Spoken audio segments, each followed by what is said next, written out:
Welcome. I'm Erik Fleming, host of A Moment with Erik Fleming, the podcast of our time.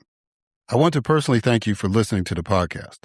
If you like what you're hearing, then I need you to do a few things. First, I need subscribers. I'm on Patreon at patreon.com/A Moment with Erik Fleming. Your subscription allows an independent podcaster like me the freedom to speak truth to power and to expand and improve the show. Second, leave a 5-star review for the podcast on the streaming service you listen to it. That will help the podcast tremendously. Third, go to the website, momenterik.com. There you can subscribe to the podcast, leave reviews and comments, listen to past episodes, and even learn a little bit about your host. Lastly, don't keep this a secret like it's your own personal guilty pleasure. Tell someone else about the podcast. Encourage others to listen to the podcast and share the podcast on your social media platforms because it is time to make this moment a movement. Thanks in advance for supporting the podcast of our time. I hope you enjoy this episode as well.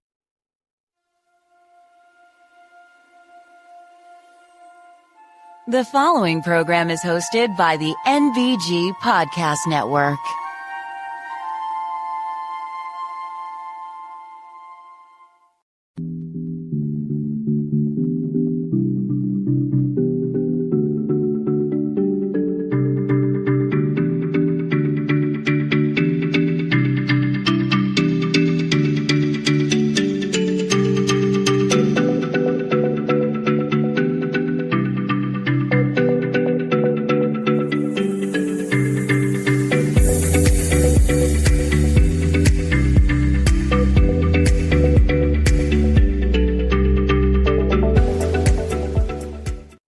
Hello, welcome to another Moment with Erik Fleming. I am your host, Erik Fleming.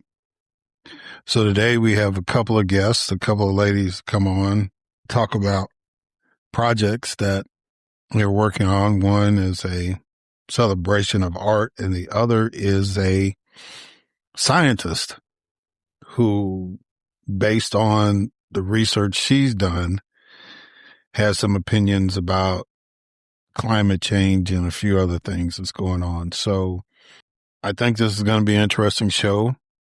Very captivating, very open individuals and that I had a chance to engage with. And so I hope you enjoyed those interviews.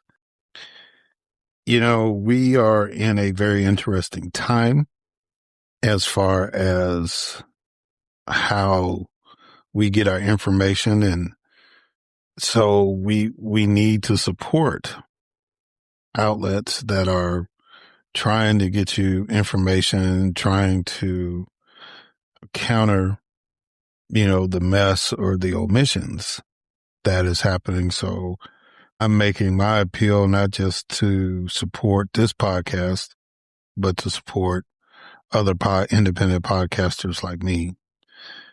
So if you go to www.momenterik.com, you can show your support for this podcast.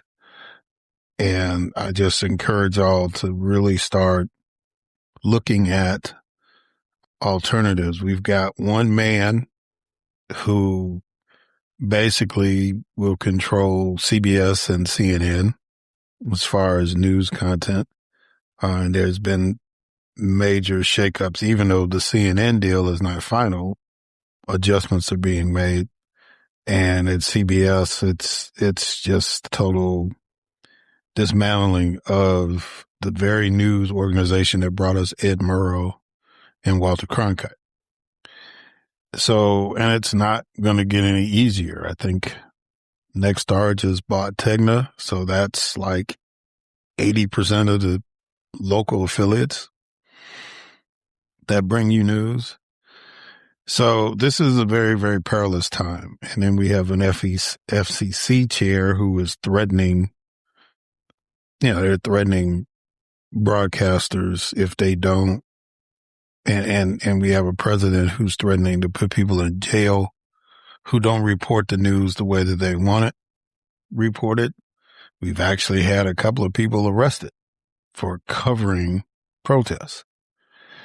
So this is the time to send a message to the powers that be that we want our First Amendment protected. And so the best way to do that is to support as many independent podcasts as you can. But again, go to www.momenteric.com, and that's Eric with a K, so that, you can show support for this podcast. Anyway, now that I've got off my soapbox there, let me go ahead and kick this program off. And as always, we kick it off with a moment of news with Grace G.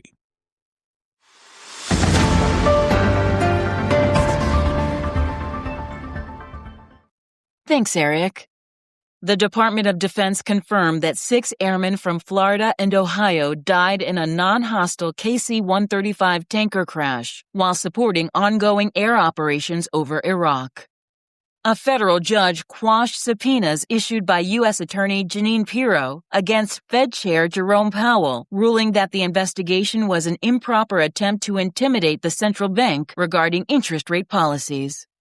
In the race to succeed retiring Illinois Senator Dick Durbin, Lieutenant Governor Juliana Stratton won the Democratic nomination and will face Republican Don Tracy in the general election.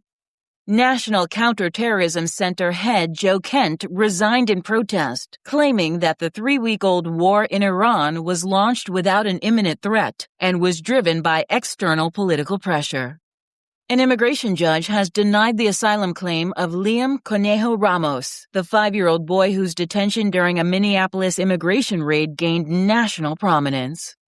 Arizona Attorney General Chris Mays filed criminal misdemeanor charges against prediction market Kalshi, marking a major escalation in the state's crackdown on election-based betting. A fugitive killed by Dallas police for impersonating an officer was revealed to have been serving on the security detail for U.S. Representative Jasmine Crockett during her recent campaign. In the first federal terrorism trial targeting the Antifa movement, a jury convicted 9 individuals for a coordinated military-style attack on an ICE detention center in Texas involving explosives and gunfire.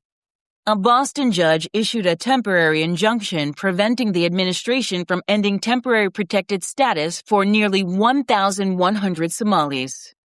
And a federal judge blocked Health Secretary Robert F. Kennedy Jr.'s efforts to overhaul childhood vaccine schedules and appoint new members to a federal advisory committee. I am Grace G., and this has been a Moment of News.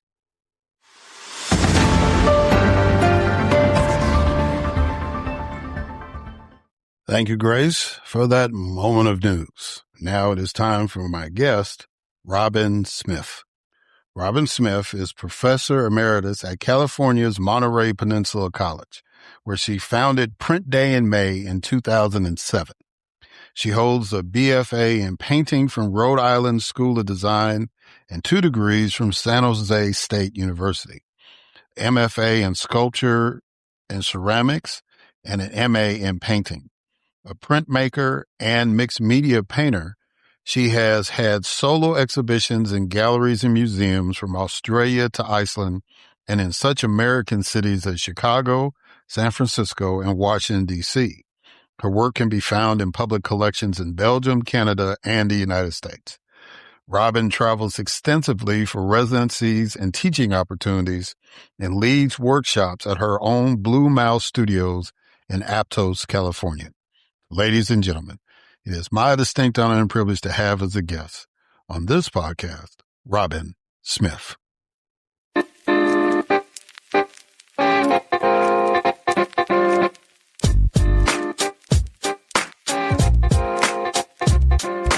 All right. Robynn Smith, how you doing, ma'am? You doing good?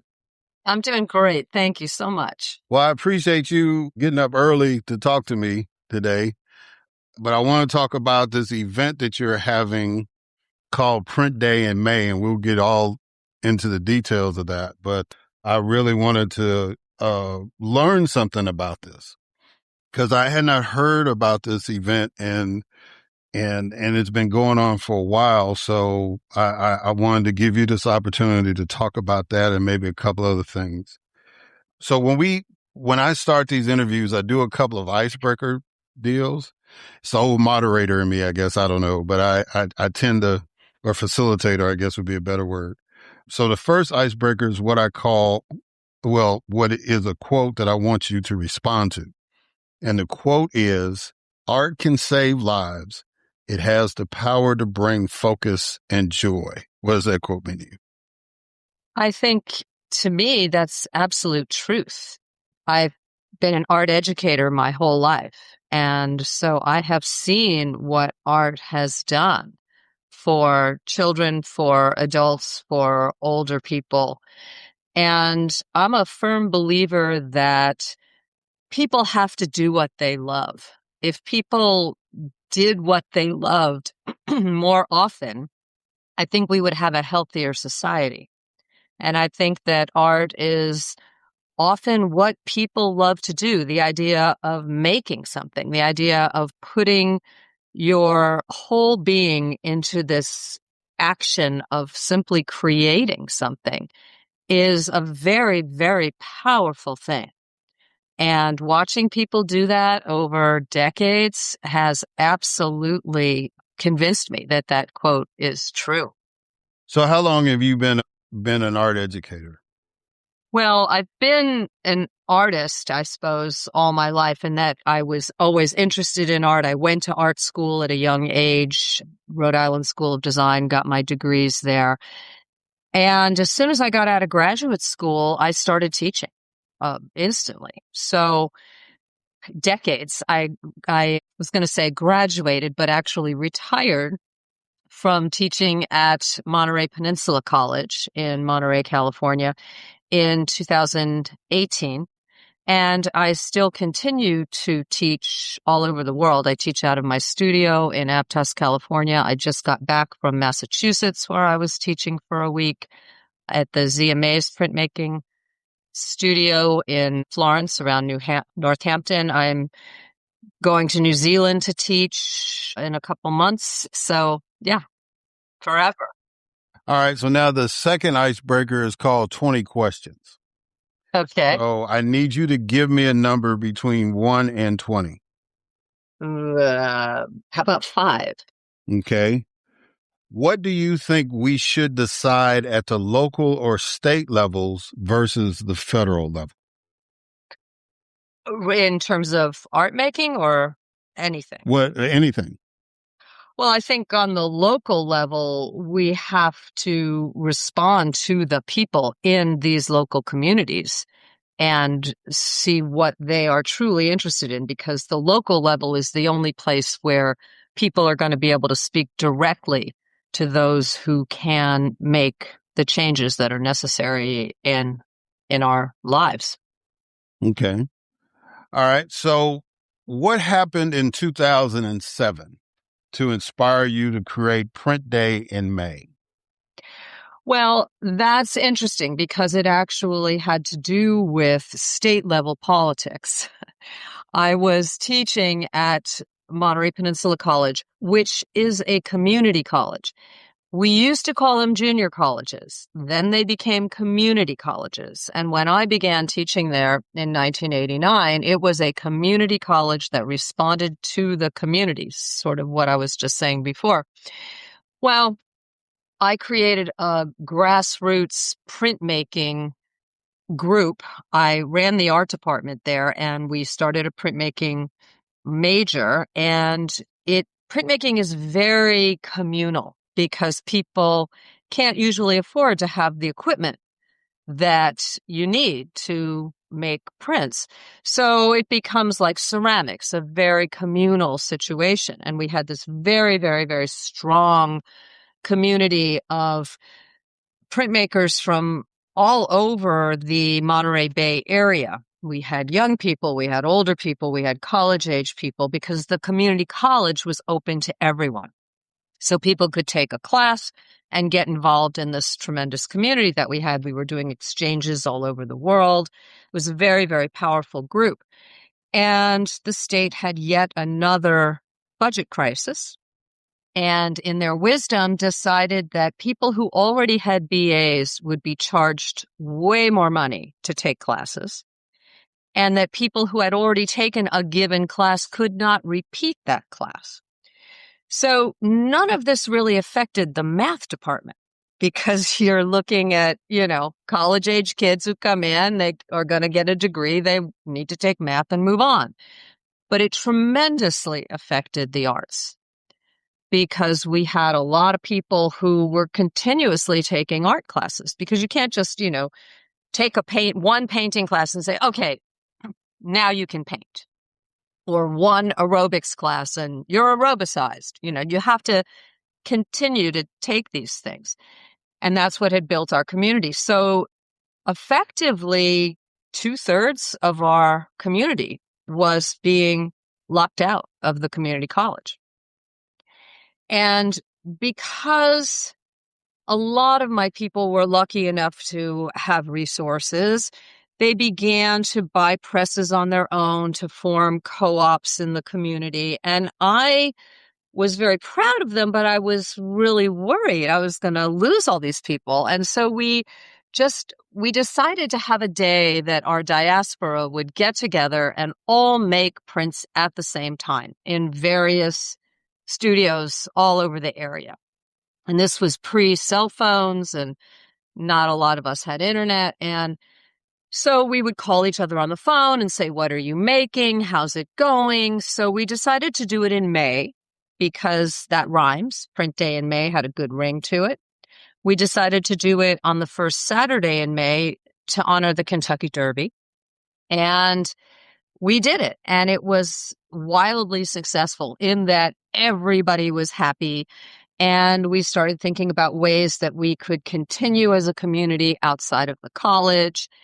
And so we started to do this every year. And it became bigger and bigger and bigger. And I had a wonderful visiting artist program at the college. So whenever anybody would come in, teach a workshop, teach a class, I would tell them about it. They would participate. Their people would participate.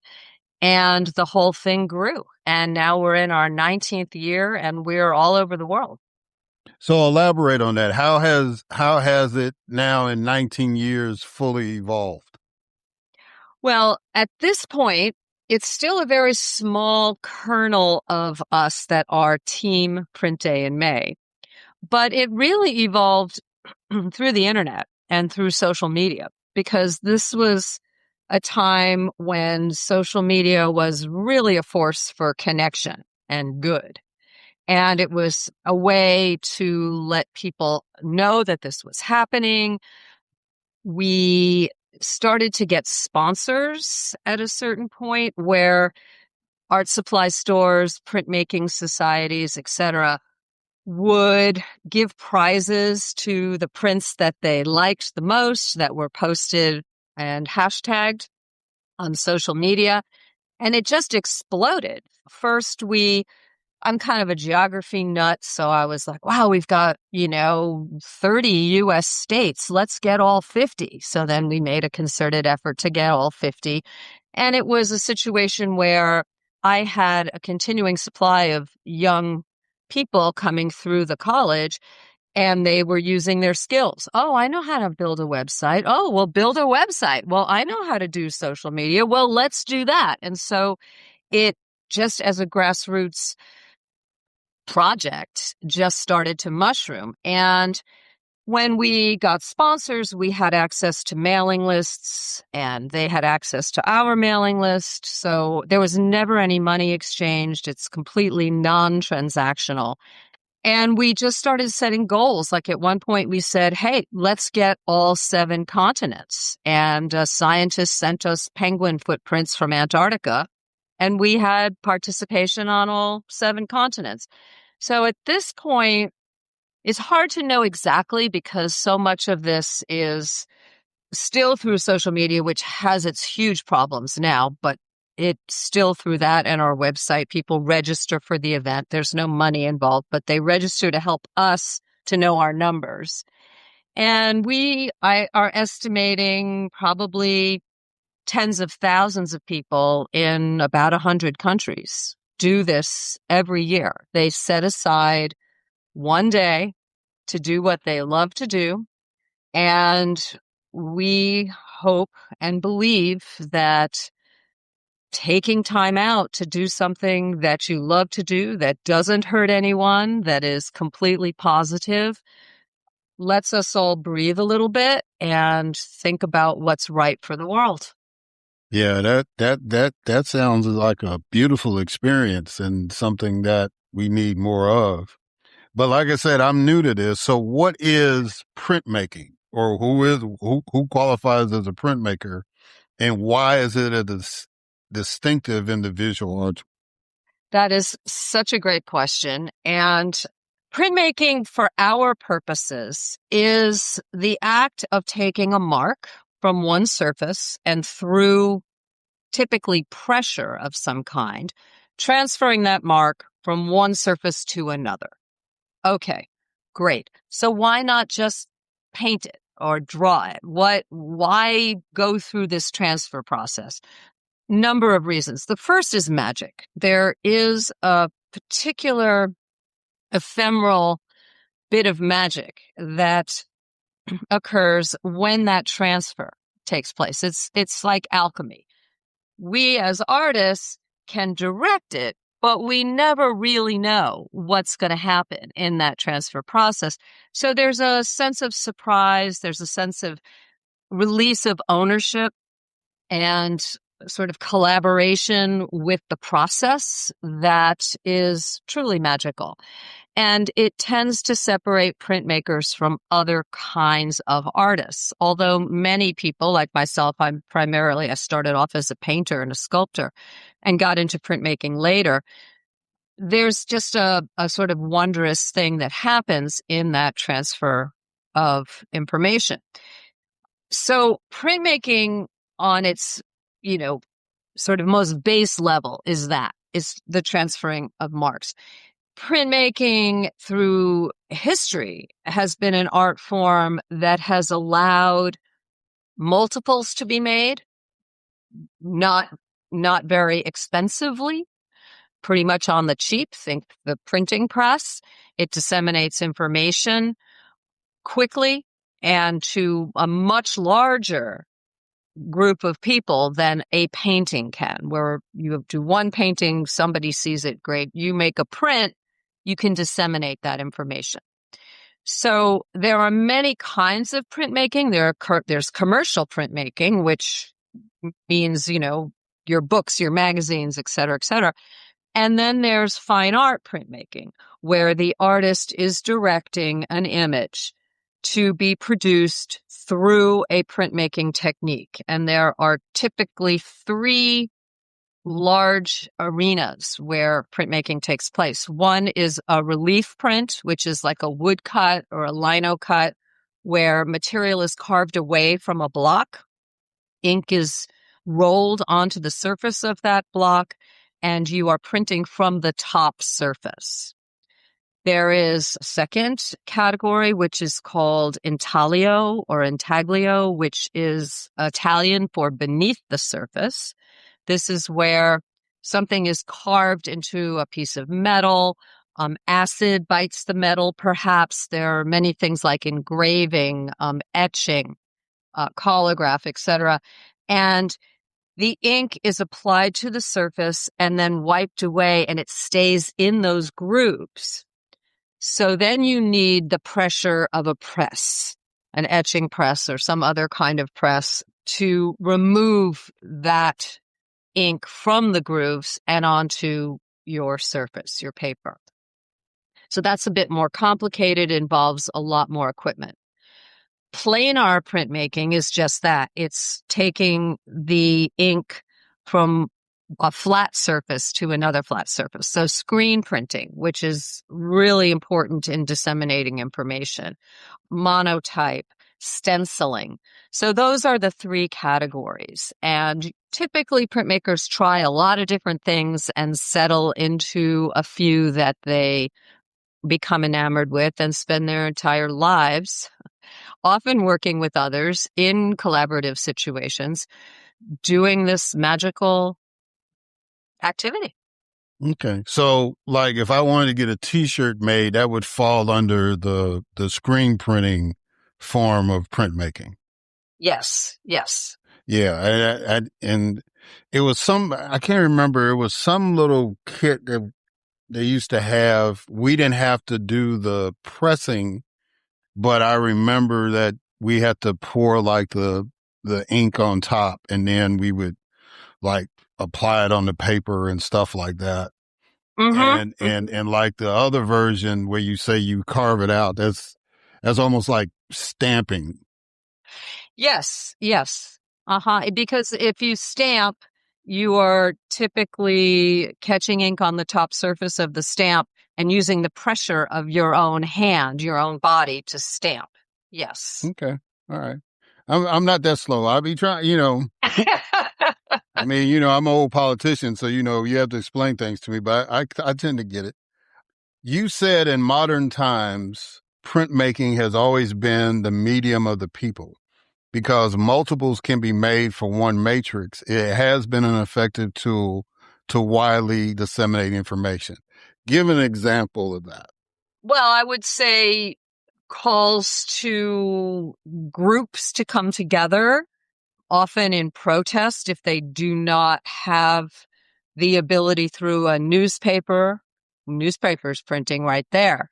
But that would be more organized. If you're looking at, you look at today and you're looking at handbills on telephone poles calling people to participate in a No Kings protest, for example. That is printmaking right there. We've got a proud history. Okay. So when is Print Day in May this year, and why will it be unique this time around?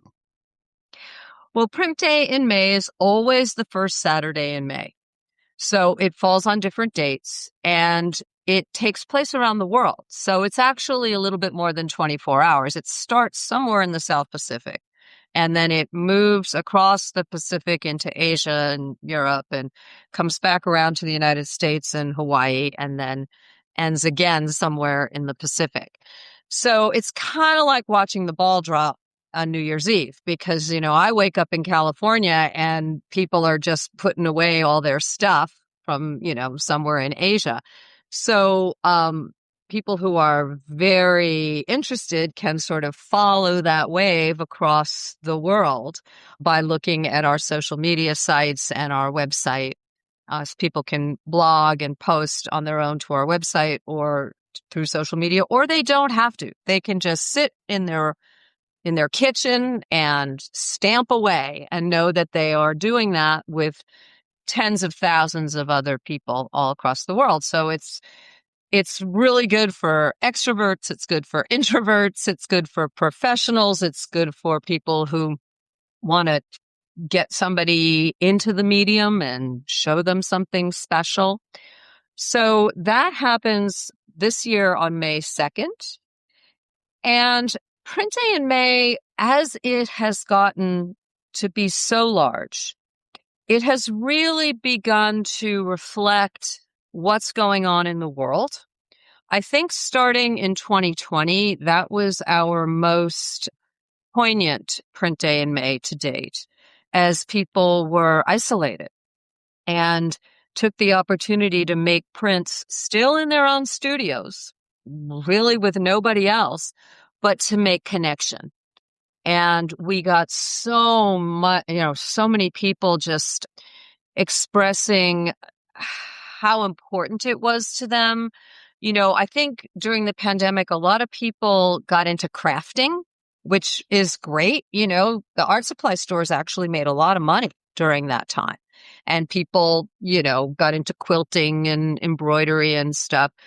But artists had a really hard time making things because for us, our work is an expression of our lives, and our lives were so disrupted. I don't know any artist who just said, hey, this is great, more studio time. Really, many of us were paralyzed. And so Print Day in May came at a time when a lot of artists felt like they needed an excuse, they needed a reason to get up and make things. And we gave it to them. We provided that. And we got all kinds of testimonies about people making prints in memorial to their friends and loved ones, their families who had died, memorials to their lives that had been so disrupted. So it was a very, very poignant print day in May. And then in 2022, after the invasion of Ukraine, we added a page on our site that was Prints for Ukraine. And there was an outpouring of printmaking that year. We saw tons of yellow and blue, sunflowers everywhere. And we posted ways to get involved in support for Ukraine monetarily, and that people responded to that. So that was another really poignant print day in May. And this year, we never know, but I suspect we're going to see a lot of political work and that printmaking will go back to its roots on that score this year. I'm hoping that that is the case, and I suspect it will be. Yeah. Yeah. And that's a valid point because, it's almost like people use this and use that medium to like chronicle history, which I think is really, really keen. But it's something about you're collaborating with another event. I think like in New Zealand or something. I think that was where I was kind of going. Yes, well, I'm glad you asked. Yes, there is a wonderful festival of printmaking called Printopia, the Printopia Festival. And this is its 5th year. It happens every year in Auckland, New Zealand, and it is a true celebration of printmaking. And this year, they've asked the Print Day in May team to collaborate. And so I'm going to New Zealand and I'm going to give the keynote address about Print Day in May to hundreds of people in New Zealand. I'm going to be teaching a workshop a couple days later, and then I'm going to travel around the North Island and do a couple of other workshops. A few of my colleagues are coming as well and doing talks and workshops. So we're extremely excited about this. And, in part because, wow, we're going to New Zealand. I mean, what could be cooler than that? But also it means that everybody at the festival is making stuff on Print Day in May. So we've got hundreds more people and then people that they will tell about the event. And I think our participation will mushroom. We're kind of trying to take over the world here. So I understand. Well, in order to take over the world, you got to have people to participate. So how can someone participate in Print Day in May? Well, probably the easiest thing to do is to go to printdayinmay.com. It's very simple. We have a register button. And by registering, you can get newsletters, which happen a few times a year. And you actually have access to a database of thousands of printmakers all over the world. So if you're going to India and you want to, connect with a printmaker in some city in India, you can do that by being a Print Day in May registrant. So that's really helpful for us because we like to know how many people in the world are doing this and where our reach extends to. So register at printdayinmay.com. You don't need to. You can just make a print and you can go to our website and look and see what's happening as the blog comes in and you're seeing where people are printing all over the world. If you're if you're involved in social media, you can do that. You can post on our sites. We have a Print Day in May printmakers group that people are a member of on Facebook all year because it's really helpful for techniques. I just learned this. Do you want to know how to do this? Who's teaching where? So that's just a wonderful communication tool. You can also post on our actual page and on Instagram. You can see what's going on and you can hashtag our sponsors. And we've got about 24 sponsors. And those sponsors will look at the hashtags right after Print Day in May and award prizes to people.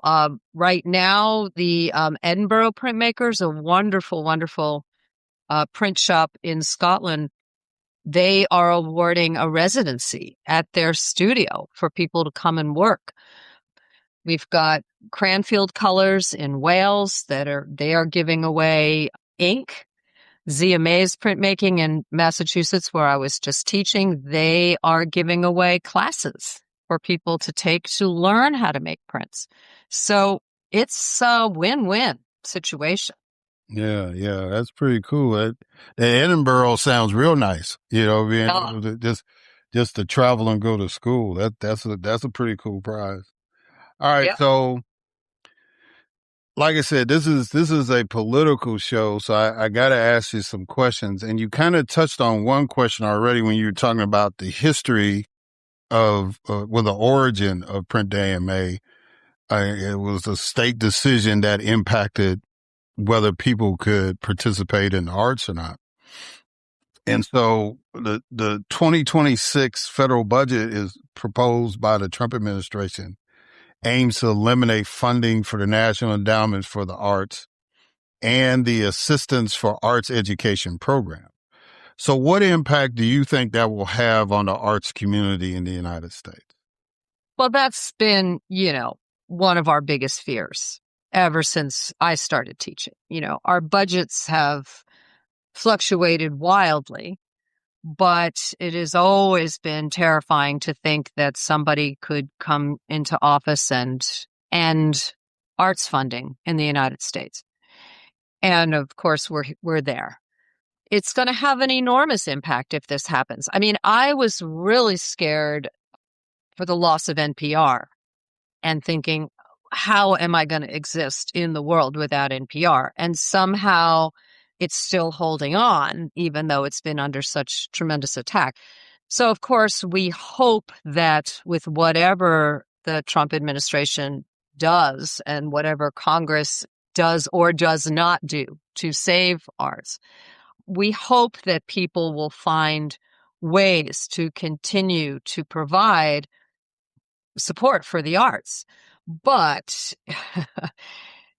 the chipping away is so profound that in the end, with one giant thing like no more, NEA, I mean, of course, that means no more state arts budgets because it trickles down to the states, local situations, art education for children, art education for adults.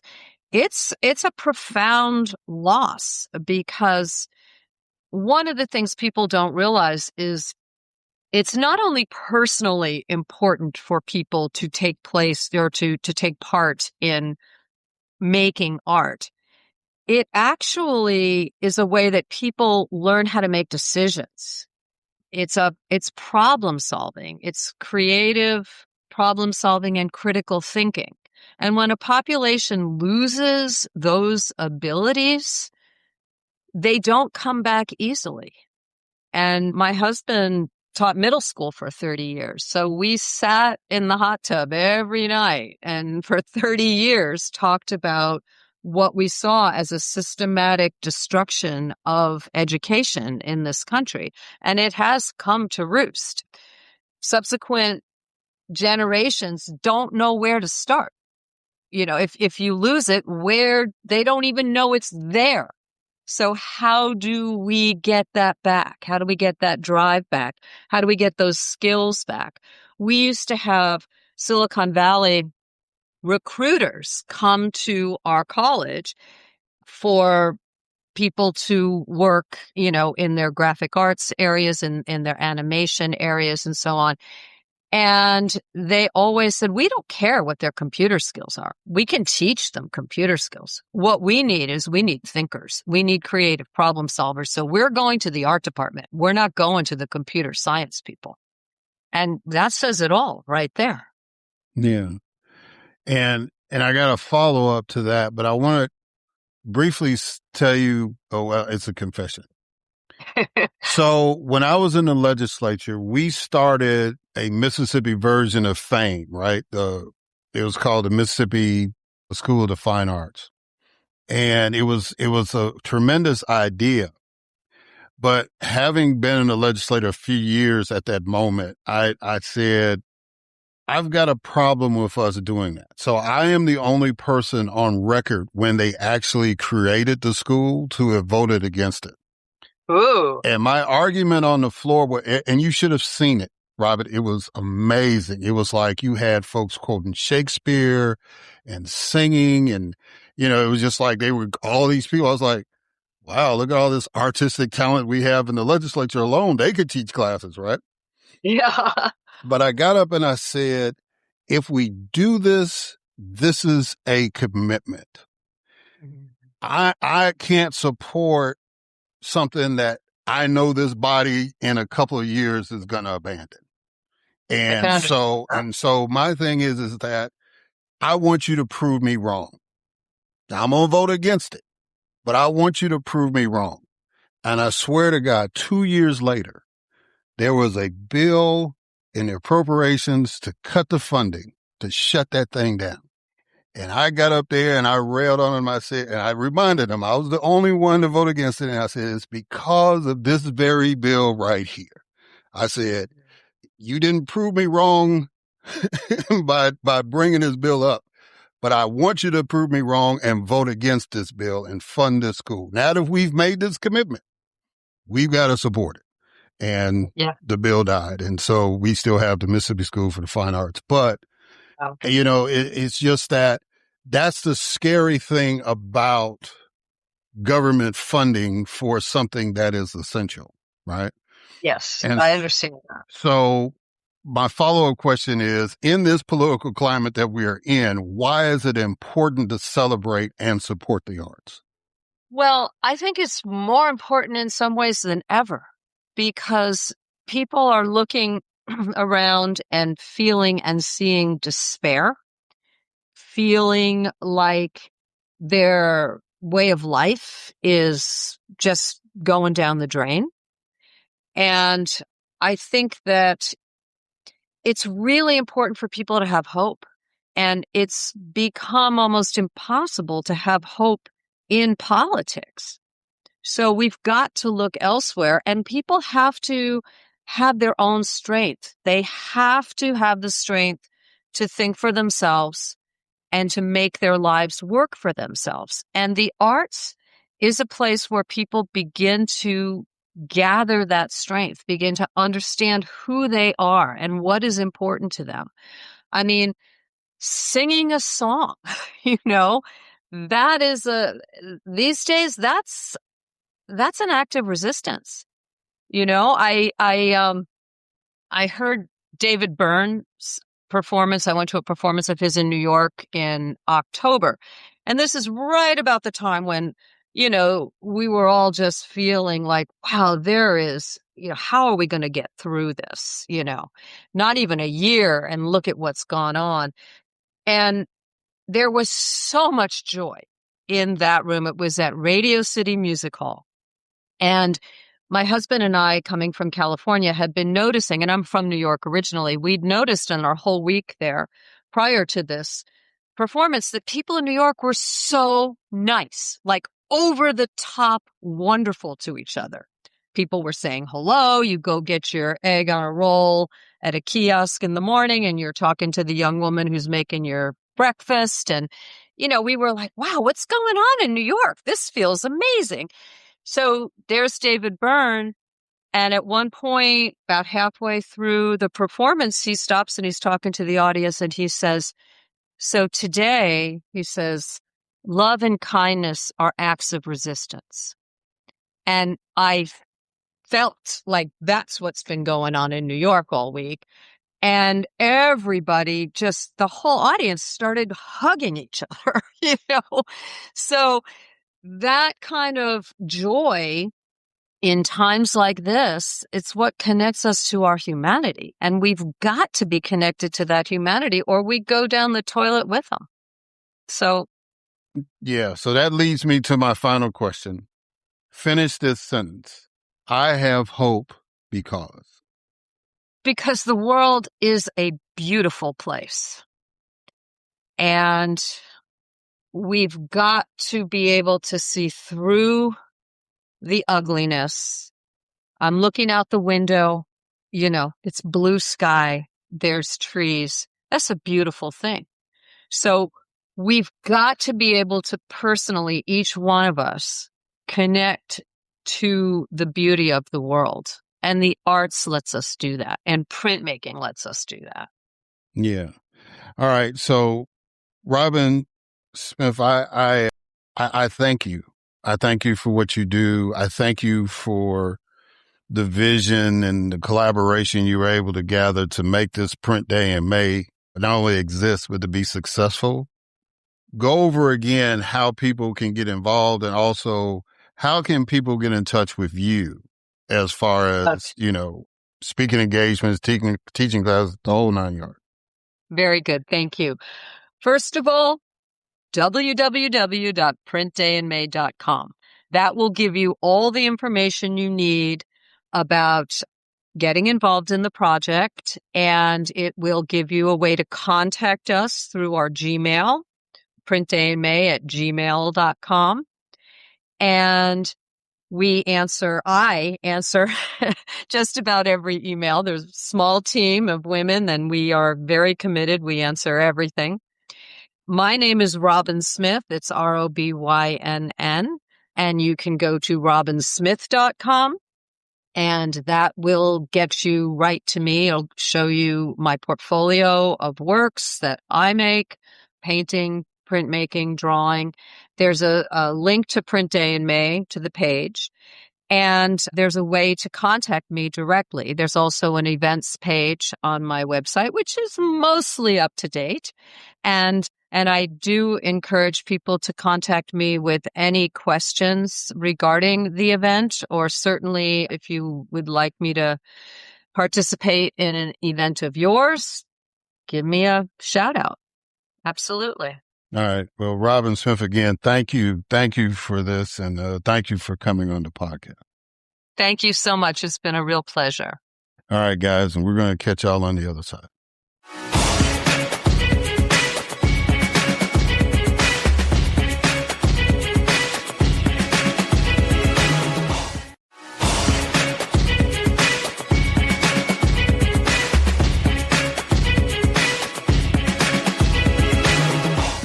All right, we are back. And so now it is time for my next guest, Gerta Keller. Gerta Keller is a professor of paleontology and geology emeritus in the Department of Geosciences at Princeton University, where she has been a tenured faculty member since 1984. She has placed over 260 scientific publications in international journals and is considered a leading authority on catastrophes, mass extinctions, and the biotic and environmental effects of impacts and volcanism. In recent years, her work has received increased recognition and continues to make waves in the mainstream media, including a widely circulated profile in The Atlantic. She is the author of the book, The Last Extinction, The Real Science Behind the Death of the Dinosaurs. Ladies and gentlemen, it is my distinct honor and privilege to have as a guest on this podcast, Gerta Keller.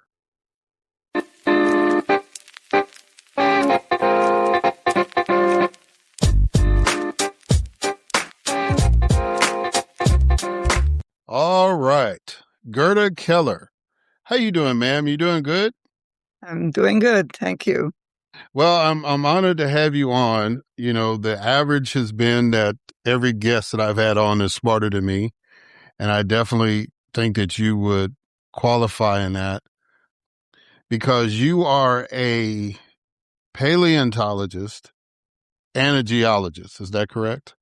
Yes. Yes. I like dinosaurs, and, I know what an earthquake is and what causes it, but that's it. That's all you're going to get out of me. I'm not, you can explain it a lot better than I can. So you wrote this book called The Last Extinction. So we're going to talk, most of the discussion is going to be about that, but I want to pick your brain on a couple other things too. But before we do all that, I do what we call icebreakers. So the first icebreaker is a quote that I want you to respond to. And the quote is, "We are the first generation to feel the effect of climate change and the last generation who can do something about it." What does that quote mean to you? I think that's a very good quote that I wish I had thought about it, but I did not. We are the first generation, and the last one, indeed. In fact, I think the last one is probably the worst one. And that's the one that is really hitting a lot of scientists, particularly. And in many ways, it's increasingly so just in a few years. Because for all this time, I have worked on climate change and extinctions, mass extinctions. And I've had a lot of fights, or at least disagreements. And largely the impactors, I call those impactors because they believe essentially that an impact hit Earth and then it killed everything, caused a mass extinction and everything else. But most of that, almost everything, is not quite true. And much of it is not true at all. Yet, so many people believe it, and still today believe it. So, I think that I would sum up that basically that, yes, we should talk particularly on not so much, perhaps, more of climate change than perhaps on the impactors. Yes, ma'am. Well, we're going to get into that because, when you say the impactors, growing up, I was one of those kids, but we'll dive into that a little more. The next icebreaker is what we call 20 questions. So I need you to give me a number between 1 and 20. 1 and 20. I'm not quite understanding what you mean. An answer between 1 and 20. Just give me a number. Oh. In that range. Okay. How about 15? Okay. When you think about the challenges our country faces, what gives you hope? That is a difficult one because I used to have more hope only just a few years ago when I visited Switzerland all the time because that's where I'm from originally. And just 2 years ago, when I was there, I was looking for my usual mountains, the Alps, the high Alps. And the problem was that the glaciers had melted. And there was literally nothing. The rocks, not just the rocks, but the sediments, everything had started tumbling down. And in fact, there were falls, rock slides everywhere. A lot of people got killed because a lot of them believed, well, they were always living in the mountains and it was always beautiful and nothing ever happened. But now it all came down. And that's what's happening in Switzerland. And it happens virtually the world over. So that is a remarkable situation, which is, I can tell from my siblings in Switzerland, they don't believe it, that this can happen or could happen. Yeah. All right. So let's get into the book. The emphasis of your book, The Last Extinction, explains how the dinosaurs really became extinct and the journey you went on to prove that. So I was brought up to believe that a big giant asteroid hit the Earth, and the effect of the crash created an environment which killed them, killed them off. So why is that wrong? It's only wrong in part. The wrong part is that everyone, the impactors, believed that it was exactly 66 million years ago. And nothing else happened other than that, before or after. What is wrong here is that we have found I've studied this now since the 1970s. And what we found was wrong is literally that the story is that, yes, an asteroid happened, but it didn't. It happened 200,000 years earlier. And at that time, it actually didn't kill many species. There wasn't much that was going on. And life just went on as usual. Climate was normal, and that was it. But nobody would believe it, because an asteroid had to have killed all the dinosaurs. And the dinosaurs were killed a lot before that asteroid hit. Okay. So, like you said, you've been doing this for 40 years. So what led you down this path to 40 years. Say that again? 40 years. Yes, ma'am. So what led you down this path to reach your conclusion? Because it was a word that I had never heard before called volcanism. Volcanism, yes. Yes, ma'am. So kind of explain, how did you get to this point where you realized the asteroids didn't do it, but this volcanism did? Well, that's because by 2020, and even before then, I've studied with my collaborators and friends. We've studied essentially throughout the world, particularly through Mexico, because that's where the impact happened. As well as virtually we started to go absolutely throughout the world and checked with everything. And by about 25,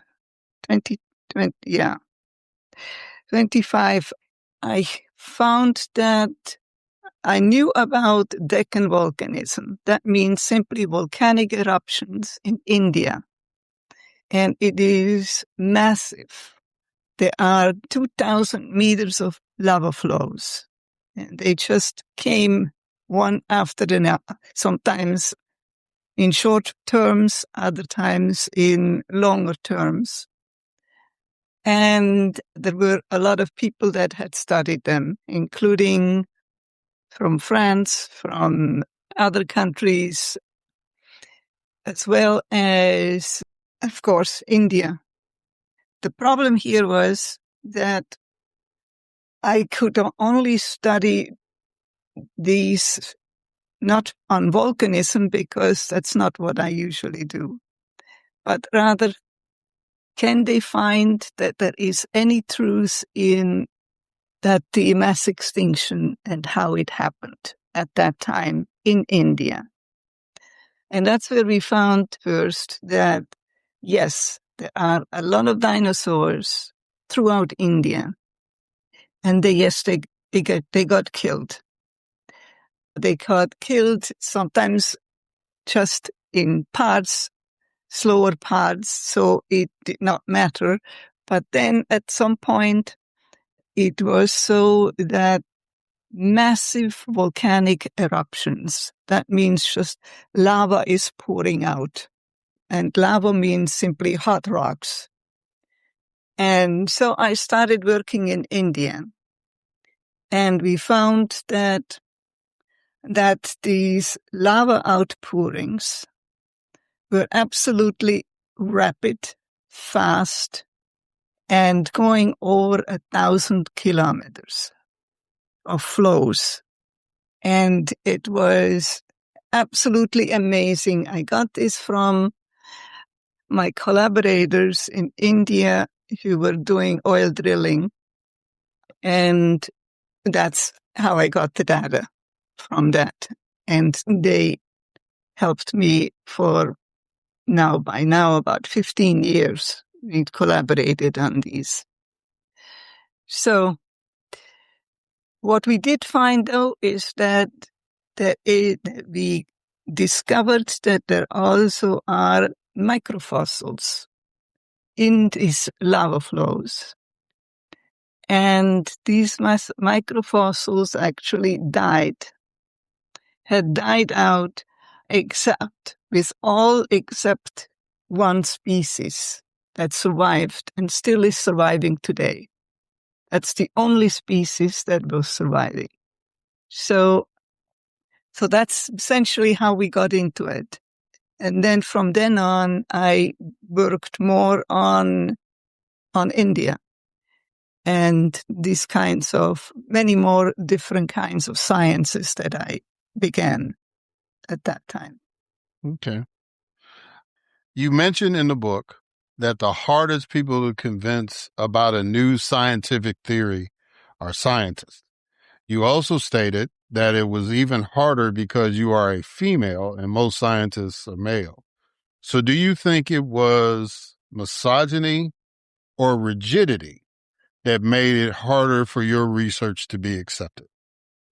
The only reason that I had major problems was with the impactors, because they could not believe that there was volcanism in India to begin with.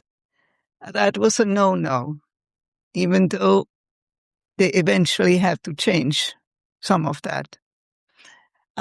It still didn't work because the impactors had their own ways, and it was always the same story. And that essentially it wasn't rigidity on my part. It was their rigidity completely. On my part, I was always looking with my collaborators. We were always looking for what is really happening in every step. We are not looking for what was wrong. We were looking what we could find out. Yeah, you were basically following the trail of the cookie crumbs, is as laymen would say. You were following the evidence. Right. Yeah. I like the cookie crumbs. Okay. So one of those impactors was this guy named Luis Alvarez. And I came away from the book with the impression that you weren't a big fan of Mr. Alvarez. What about Alvarez that taught you about the impact of politics, media manipulation, and popular opinion on scientific research? Alvarez had his own opinion. He had his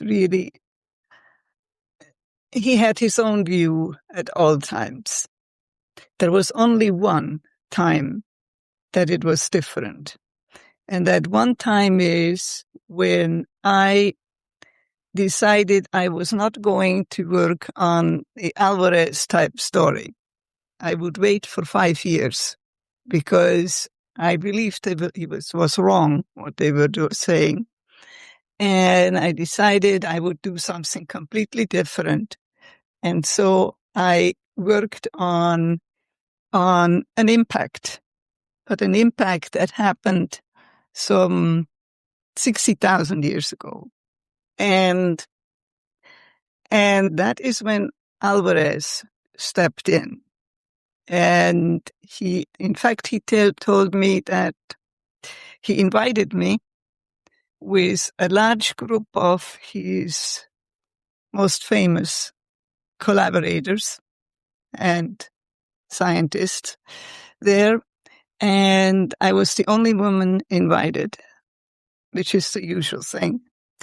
And he asked me, I was the only one to give a talk. And I did give my talk, and he liked it a lot. But before the talk, I actually was free enough to ask some questions of what they had talked. Namely, Alvarez was giving this usual talk about how the mass extinctions occurred, how the dinosaurs got killed and everything. And I would say, but this is not quite right. It happened completely different. And then the whole room, everything would go in silence until Alvarez would then stop and continue it. I expressed it as like I was a bird that dropped into a rock or whatever, fell into something, and then there was just total silence. And after that, Alvarez could talk again without ever saying anything else.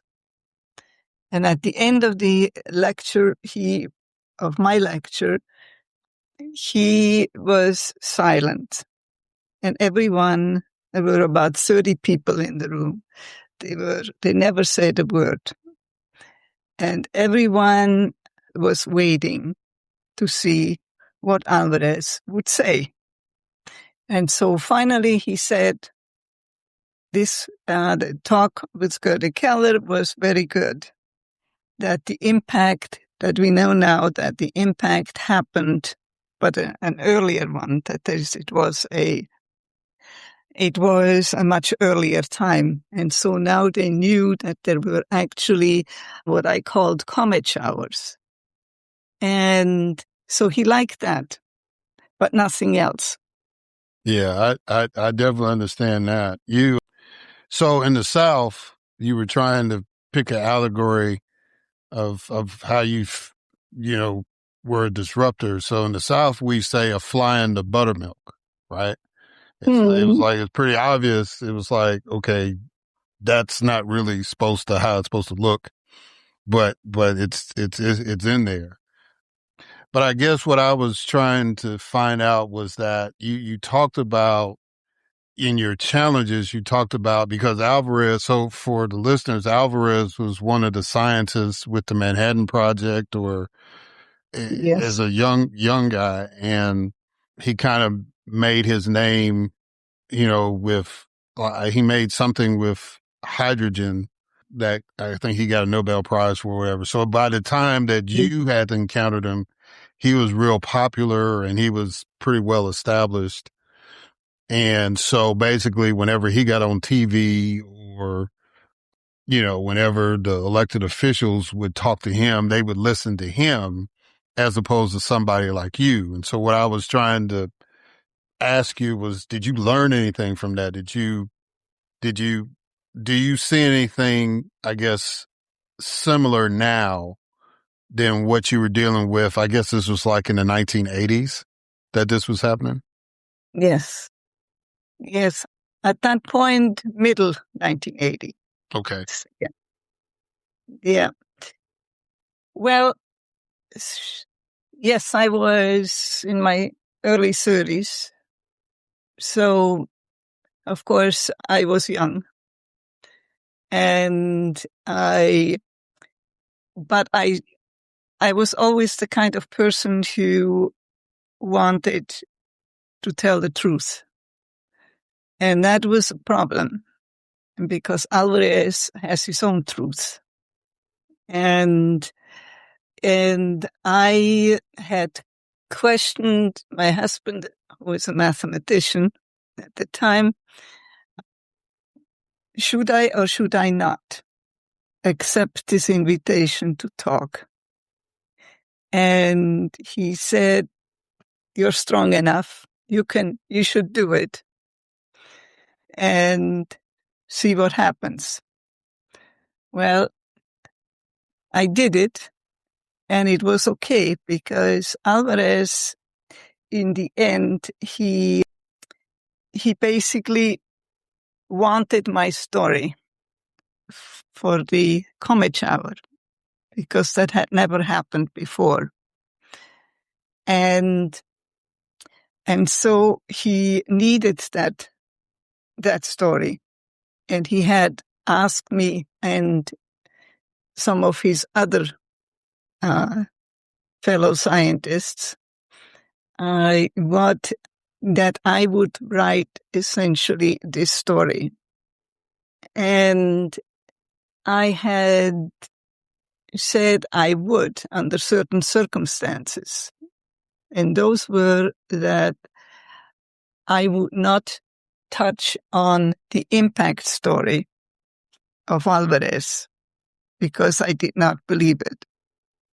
So the next day there was a talk by Alvarez at a Denver museum, and he announced that there is a new member now in his team, Gerta Keller, who formerly did not want to work with him, but now was on board.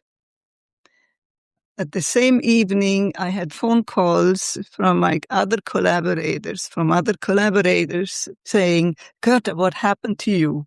Why did you change your mind on Alvarez? And I was furious. And so I called one of Alvarez's other guys and said, I am stopping this. I will not do anything. I have nothing to do with Alvarez. And then it went back and forth. And yes, I did accept to give a talk, but that was it. Yeah. All right. So in the book, you state that the Earth has had 5 extinction events. Are we in the middle of the 6th extinction event? Yes. Okay. And that's a big deal. Yeah. Yeah. I would A very big deal. It's an amazing extinction event. And yes, the 6th one, of course, is the one that we are just trying to figure out whether we can make it through and how we are going to make it through.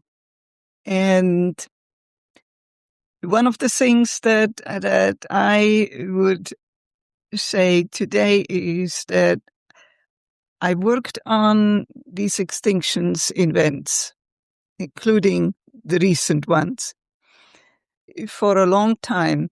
I thought it would take quite a lot of years before we reach the real extinction, the 5th extinction.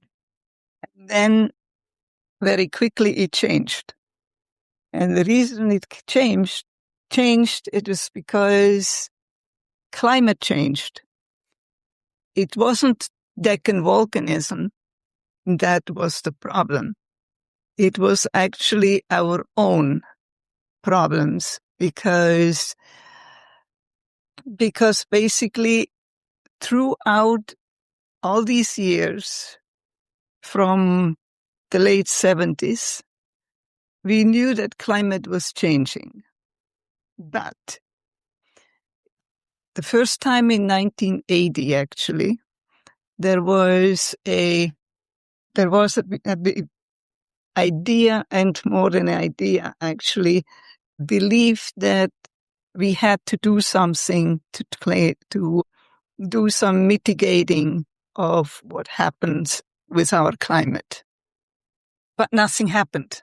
Not in 1980, and nothing happened until 2000. Every time there was a belief that, yes, we had to do something now. And each time we had some other things to do, like including Trump later on. I can mention that one now, because after all, he wasn't caring what climate change was. In fact, he never believed there was climate change. And so the problem was that nothing has happened, and nothing has happened to this day. There is no mitigating of climate. In fact, probably more than ever, less than ever. So what did your research and teach you or teach us about greenhouse gas and climate change? And I guess, you've written this book about the last extinction. So what about the demise of the dinosaurs are more relevant now as we are, as you say, in this new extinction event? Well, the dinosaur extinctions are relevant because it's the first time in 66 million years that we actually had the evidence, the real evidence that there was something really bad happening. Yes, eventually it was Deccan volcanism, but first it was, of course, Alvarez. And that Alvarez has never changed his mind. So now, though, we can go back. We know all about the dinosaurs. We know all about those stories. But now we need to go back and see what can we do to make it some changes in our own lives so that we will not be the next dinosaurs. So and basically what you're saying in your research, our growth as a population, our explicit use of fossil fuels and all that equates to the cataclysmic volcanic explosions that took place millions of years ago. We've been able to replicate that from a man-made perspective as opposed to what happened naturally. Yes. Okay. That's correct.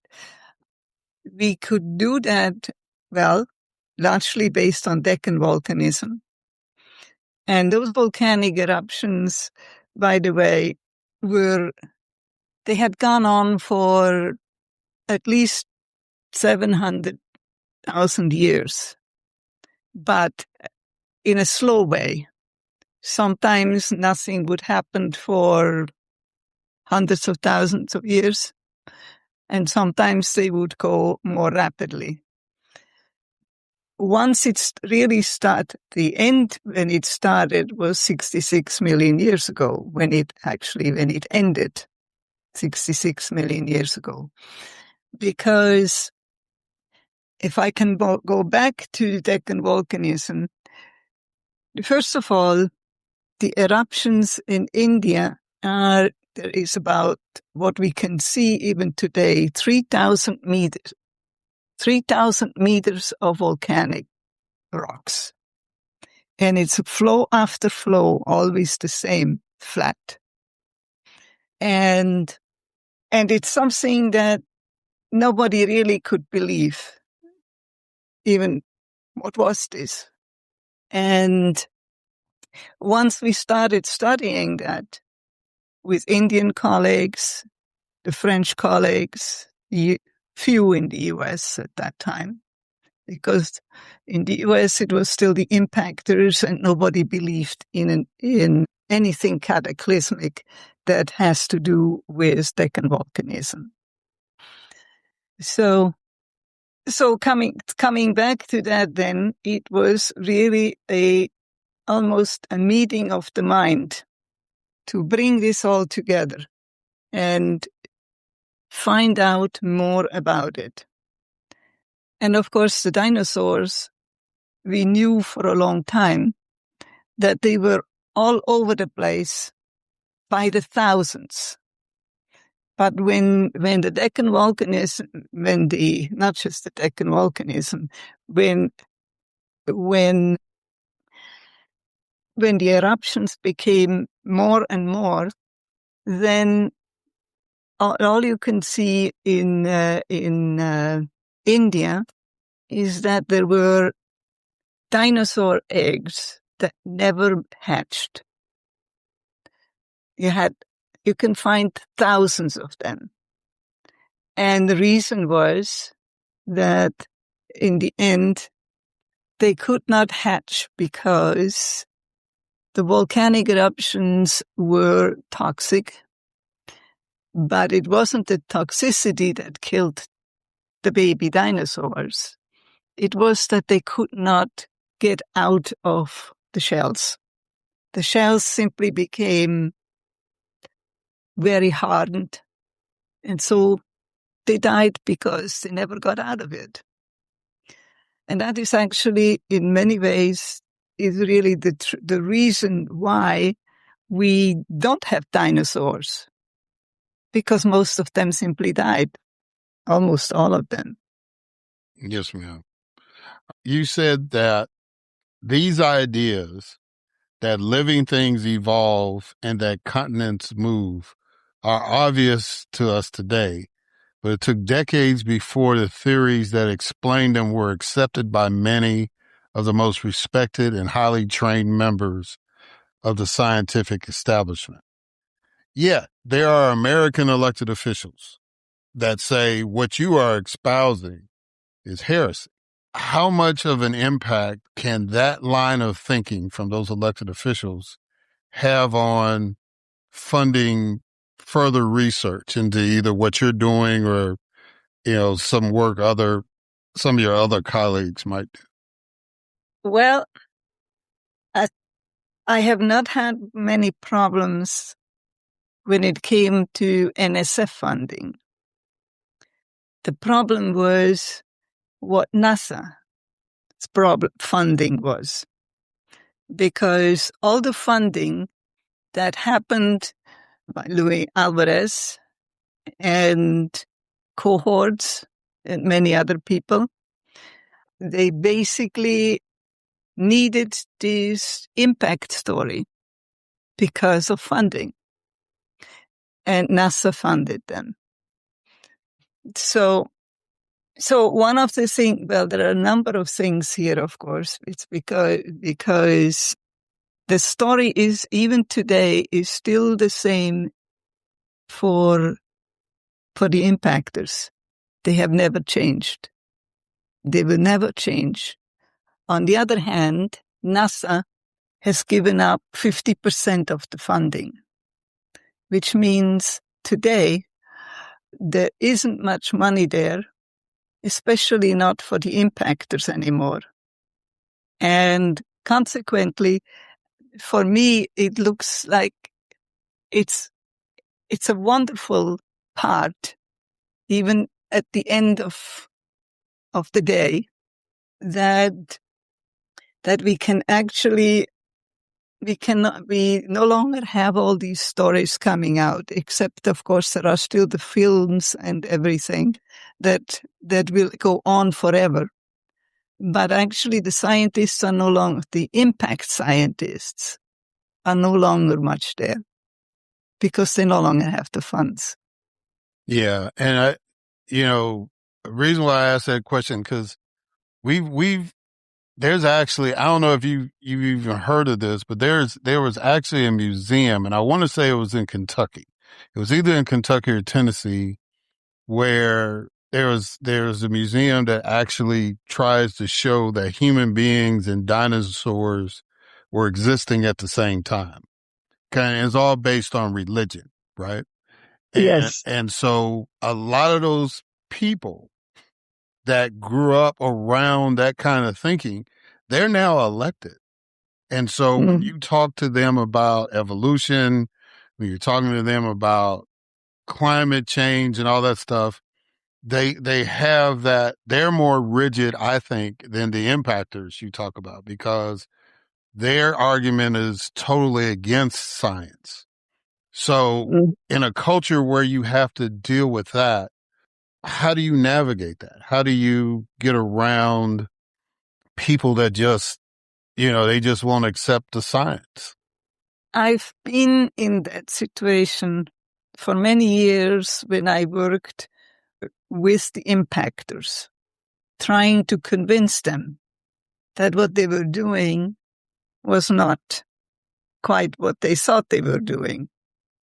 And there is a story in my book that is talking about these impactors.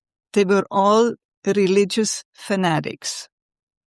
Unfortunately, there was a bunch there that actually knew more of the science, but they had become, it was basically, how shall I say? I think the best story I can say is we were about 5 people other than 300 people in the room. So 5 of us were on the non-impactor side. And every time the rest of them would come and say, they would clap on the paper, the little table in front of them, and yell, "We believe in the impact. We believe in this. We believe in that." It was like a revival meeting all the way.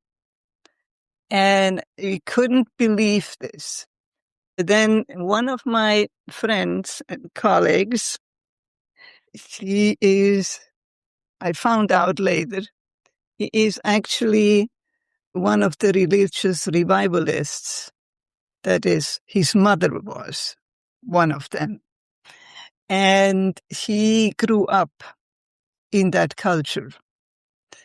And so he got up knowing that he is a non-impactor. He got up and he gave the most amazing lecture. He exact like the revivalists. And he would make this story. He always had his cowboy boots on and his a choir or the Texans and so on. And before he was sitting beside me before he got up, and he said, "Watch me." And so it was amazing. So he was simply quiet until the room was quiet. And then he let loose. "I believe in the impact." And then the next volume, "I believe in the impact." And then all these impactors started thinking, what's wrong with this guy? Is he really having a conversion? And yes, they thought he had converted. Until he started then after that and say, "Okay, I'll tell you what the real story is." They no longer listened to it because now they were absolutely enthralled that they now had a conversion guy. So that was one of the last ones that I attended for the impactors. Yeah. Sometimes, you can try to reach people and try to speak their language. But like you said, if they're hung up on their belief, it's really hard to turn them, because I run into that in politics a lot. So before I let you go, you gave this answer about you went back home and you saw that the glaciers were gone, and you kind of left it like, oh well, the glaciers are gone. I don't know if there's much chance. You kind of were disheartened. But I can't let you leave the interview like that. So let me ask you that earlier question a different way. What motivates you to keep researching? What motivates you to keep trying to find a solution to the problem, or, a solution to stopping the extinction? What gives you the motivation every day to do what you do? I don't know.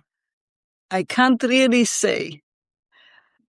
I was about 5 years old when I started, no longer believing. And that was the time when my parents, I was one of a dozen kids, number 6. And at that time, they were telling me, I don't know why, but I think they thought I was crazy. And they would say, you do what you need to do and what you want to do. You can do anything you want. But all of my other siblings had to do what the parents said. And I could never figure out why. But it was not good. And at the same time, they never told me why I could do whatever I wanted to do.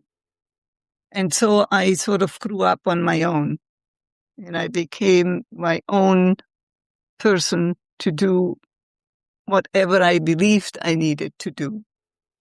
So I can't really say more than that, other than that, of course, I became sort of a persona non grata in many ways for most people, because by the time I was 13, I became a person who tried all sorts of things, like I would not follow, that in winters when it was so cold and we had to walk for 3 kilometers in the ice and snow, that we would have to wear short skirts, basically. We could not wear anything else. And that's when I started to go against all sorts of rules, including I needed to wear pants, which was the worst thing. But it was another bad thing was that I was learning more things on my own. And at that point, I found out a lot of things that people were telling us in school. I thought they were not right. And consequently, I made also created a lot of problems that way. So, what can I say? Well, President Kennedy had this favorite poem by Robert Frost, and I guess, for lack of a better term, the narrator closed that poem out by saying, I traveled a different path, right? Mm-hmm. And people that usually are grounded in the truth tend to go a different path than the masses. So I say all that to say that you are not persona non grata with me, and that I'm willing to bet there's a lot of folks that will buy your book or whatever or have attended your classes or wherever, that would agree with my assessment that, you're not persona non grata. You just are following the path that the truth is leading you toward. And I think we need more of you, Gerta Keller. I think we need thousands more of you, not just in this country, but around the world, to continue to do what you're doing. So I am glad that you chose that path because that path led us to have this conversation. And it led you to write this book, The Last Extinction. So if people want to get this book, if people want to reach out to you, how can they do that? I think the best thing is to just use Amazon. It's probably the easiest one. In fact, I found out that when I was in India a month ago, well, less than that, I got a lot of people, of course, in India who were buying the book. Are very, well, they have known me for 15 years by now in working there as well. Yeah.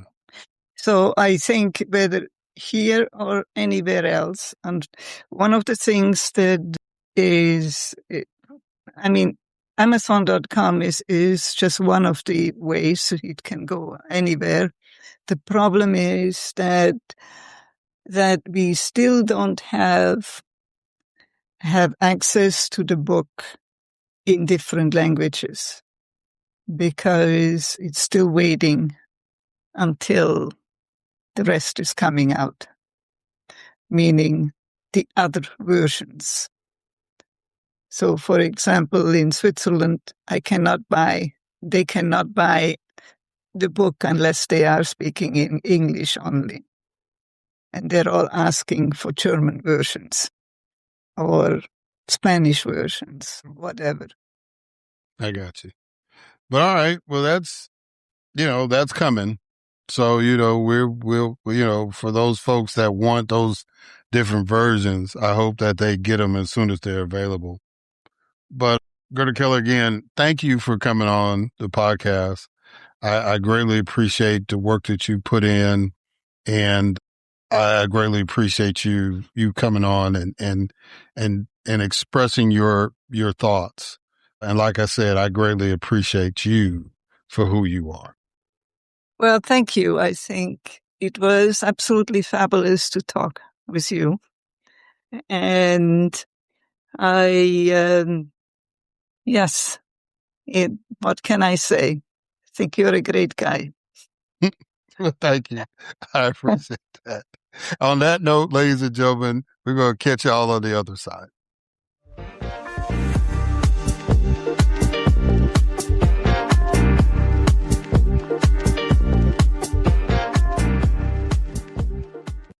All right, and we are back. So I want to thank Robynn Smith and Gerta Keller for coming on the show. If you're into art, please support Robynn's endeavor with Print Day in May. You can go to the website and check it out and, learn a little more about it. And like I said, just, it's a cool thing. And I was glad she was able to give some insight about the relationship between the arts and politics. And go out and get The Last Extinction. That's the book by Gerta Keller. It's very, very fascinating, very detailed about her theory of what happened, but it also gives you some insights of what goes on in the scientific community. And those are some of the things I was trying to pull out in the interview about a lot of the fighting that you see in politics kind of happens in other areas of life. So basically there's politics in everything, right? It's not just politics impacts everything in your life, but politics is in everything. And it doesn't matter if you're a preacher at a church or, a scientist with a theory. You're going to encounter some political dynamics in order to do what you want to do and do what, expose truth, right? And again, her insight into climate change and how her research kind of, opened the light as far as what that impact really will be like. So I think it's a good book for people to read. And I hope you appreciated the conversation I had with her as well as with Robynn Smith. So some interesting things happened this week. we had a Supreme Court case, a decision that came up. There was this guy in Mississippi he's like one of those street evangelists, and he was, calling women who were coming out of this particular concert. I think it was a country concert, from what I remember. And he was calling the women whores and Jezebels and all that. And the local police arrested him. I think it was Brandon, Mississippi, which is in Rankin County. They arrested him for, being a disturbance and obstruction and all that. And so not following the rules of where you can protest. So he didn't challenge the conviction. He went ahead and paid the fine, all that stuff. But he challenged the law that they used to convict him. And so there was some case in 1994 that basically said you really can't do that. And so up until they got to the U.S. Supreme Court, that was what they were citing. It was like, look, you can't be convicted of something and then turn around and say it's unconstitutional, right? I think you kind of have to fight the conviction or whatever, or be in the process of fighting your conviction still on appeal before you can, while you're challenging the constitutionality of it. Well, the U.S. Supreme Court said, no, not really. If it's an unconstitutional law, then he has the right to challenge that, regardless of his legal status. Now, it didn't overturn the conviction. It just said that he has the right to sue, right? So that's an important case that y'all need to bookmark, especially when it comes to some of the stuff that's getting ready to happen with voting rights and all the other dynamics that have been taking place, all these protests that have been happening with the president and his decisions, especially as this military action in Iran is taking place. There will be protests on that. So that's something to pay attention to. And then in Ohio, an artist named Afro Man won a case for free speech. And his scenario was that the police came to his house allegedly looking for somebody who was kidnapped. And, they searched through the house and all that stuff. And so he caught everything they did on his security cameras in the house. So needless to say, they didn't find what they were looking for, at least what they said they were looking for. But they took $5,400 that he had in the house. They seized that, right? And one of the officers proceeded to help himself to a slice of lemon pound cake that was in the kitchen. So Afro Man decided that, being the artist that he is, and his most popular song was Get High, I think is the name of it. 'Cause I Get High or something like that. But it's an old song. When I say old, it's like, over 20 years ago that he made this song. But it was very, very popular. It was kind of like it didn't get a whole lot of radio play, but it was kind of the song that propelled him into the discussion as far as artists go. And he's always kind of been that cutting edge kind of guy. And he actually ran for president, I think, in the last election. So he decided I don't know if he made a whole album, but I know he made a song called Lemon Pound Cake, but I think he made a whole album off of the experience with the police officers. And so the police officers caught holy hell from the town residents because of what they did to Afro Man, even to the extent where people were calling 911 asking, what did you do with Afro Man's money? Now he got 5,000 of the 5,400 back. And so people were calling and saying, well, where's the rest of the money? Literally calling 911. So these police officers, including the sheriff, decided to sue Afro Man for defamation. And they just had the case and a jury.